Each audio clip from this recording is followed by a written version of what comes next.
নমস্কার বন্ধুরা এবং ফলোয়ার্সরা। দেখো, এই সপ্তাহের কারেন্ট যে কর্মক্ষেত্রের ইস্যুটা বেরিয়েছে সেই ইস্যুটা তোমাদের সঙ্গে একটু শেয়ার করে নিচ্ছি। বলছে রাজ্যে কয়েক হাজার আসনে নার্সিং সার্টিফিকেট এবং ডিপ্লোমা কোর্স অর্থাৎ এএনএম এবং জিএনএম কোর্সের প্রবেশিকা পরীক্ষা 14 জন সেই সংক্রান্ত একটা বিজ্ঞপ্তি অলরেডি বেরিয়েছে। সোজা কথায় যাকে বলে নার্সিং ট্রেনিং, দেখে শুনে তোমরা অ্যাপ্লাই করতে পারো। স্টেট ব্যাঙ্ক অফ ইন্ডিয়ায় কয়েক হাজার ক্লার্ক এবং প্রবেশনারি অফিসার রিক্রুটমেন্ট এই সংক্রান্ত একটা বিজ্ঞপ্তি বেরিয়েছে ন্যাশনাল ইনফরমেটিক্স সেন্টার 243 সায়েন্টিস্ট। কিছু কিছু টার্ম কন্ডিশন আছে, খুব দেখে শুনে সূক্ষ্মভাবে বিবেচনা করে আবেদন করো।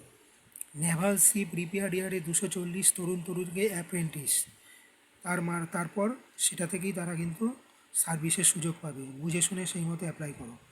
সশস্ত্র সীমা বলে 127 রিক্রুটমেন্টেরও একটা খবর এখানে দিয়েছে কর্মক্ষেত্র আরও কিছু অন্যান্য মাল্টিপারপাস খবর দিয়েছে। অতএব সেই বুঝে শুনে তোমরা পত্রিকাটা দেখতেও পারো, পাশাপাশি এইটা সেই বুঝে অ্যাপ্লাইও করতে পারো। ধন্যবাদ সকলকে।